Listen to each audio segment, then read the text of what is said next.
Imagine your mind is like a camera lens. If left unadjusted, it will capture blurry and unclear images. But when you control the focus, the image becomes clear, and the details emerge with stunning clarity.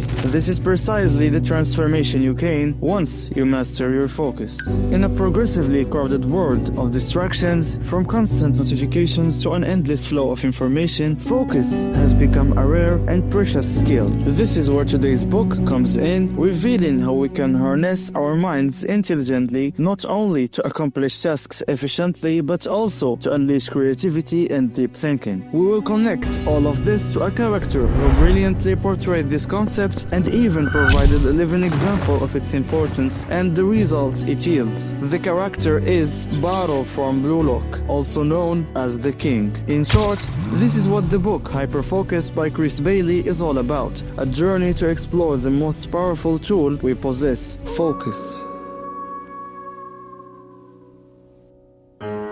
Chapter 1: Automatic Mode.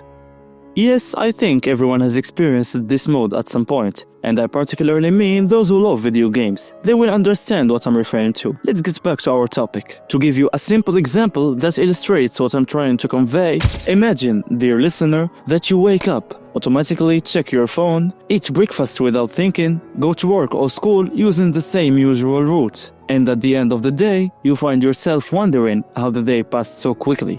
This feeling is familiar to everyone. I believe the reason is that we spend most of our lives on automatic mode. We perform tasks without full awareness simply because our minds have grown accustomed to them. As mentioned in the book, 40% of our actions are habits that don't require deliberate thought. Therefore, it's impossible to do everything with 100% intentionality. When your boss sends you a message, you instinctively set everything aside to reply. Or take another example. When someone posts a picture of you online, the first thing that comes to your mind, dear listener, is how you look in the photo. Yes, that's an undeniable truth. Then you check what the poster said about you, and so on. These subtle, instinctive things that you don't pay much attention to are what we mean by automatic mode in our lives.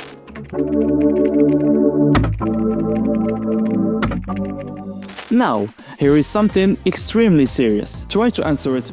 How many times a day do you consciously choose what to focus on? In other words, how much time do you spend making premeditated, thoughtful decisions about what you want to do or even when to do it? Your answer to this question will help you understand things much better. And this is where Chris Bailey comes in to reveal the shocking truth about this mode of thinking. In his book, he shares a brilliant statement on page 15 where he says, "Not planning everything we do or every decision we make in detail is largely a good thing." What does this mean? Well, it means that this mode doesn't only play a negative role in our lives, but is it good or bad?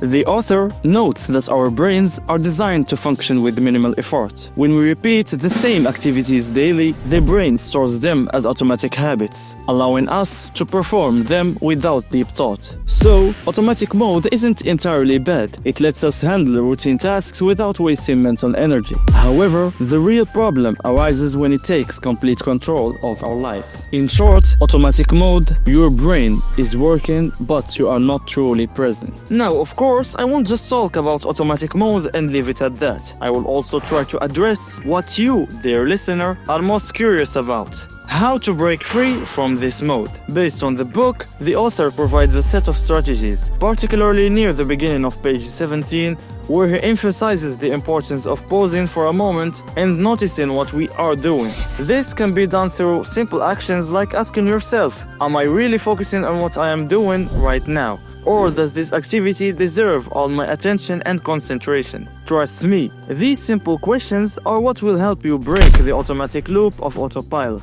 When you start noticing what you are actually doing throughout your day, you will realize that much of your time isn't spent on meaningful work, but on secondary things that don't add real value to your life. And this leads to the most important question. If you want to regain control of your attention, how do you know which tasks are worth your time? The answer lies in the 4 types of tasks. Everything you do throughout your day falls into one of these categories, and understanding them will allow you to use your attention wisely instead of wasting it unconsciously.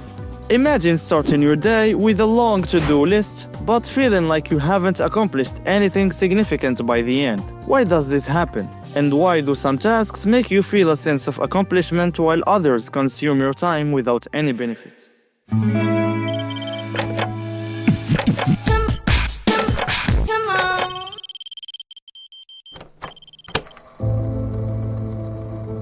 This is where the 4 types of tasks come in, as explained by Chris Bailey in HYPERFOCUS. This framework helps you categorize your work intelligently so that you invest your time in the most valuable tasks. The author divides all the tasks we do into 4 main categories, based on their impact on our lives and our level of focus while performing them. Productive tasks or work tasks. These are the tasks that propel you forward in your life or work. They demand complete focus but give you a strong sense of accomplishment after completion. Examples: writing an important article or work report, completing a school project or research, learning a new skill like programming or design. Necessary tasks. And these are the tasks you cannot avoid, but they don't directly move you toward your goals. They are more like mandatory duties that you must do to keep things running smoothly. Examples: replying to emails and messages, paying bills and completing transactions, cleaning the house or tidying the office. Attractive tasks, and these are the tasks we do because they are fun and easy, but ultimately they don't provide a real benefit. Their danger lies in the fact that they may consume more time than we plan, which affects our productivity. And for example, browsing social media without a purpose, watching random YouTube videos, and playing on the phone for long periods. And the final category is unnecessary tasks. These are the tasks that don't add any value to your life, but they consume your time and attention. The less you do of them, the more time you have for the most important things. Examples: following an important news or drama online, engaging in negative discussions that are of no benefit, scrolling through your phone aimlessly for hours. Imagine that your attention is a precious currency, and every day you have a limited amount of it. The question is, where do you spend it? Do you let it dissipate on random tasks and autopilot, or do you invest it in what makes a real difference in your life? We have seen how autopilot works to pull you toward unnecessary tasks unconsciously, making you live your days as if you were in a recurring loop. Now, after learning about the 4 types of tasks, you have the map that will help you break this cycle. The secret is not in working more, but in working smarter. When you distinguish between productive, necessary, attractive, and unnecessary tasks, you will realize that your time is not the problem, but rather how to use it with full awareness. This is exactly what the first chapter of Chris Bailey's book,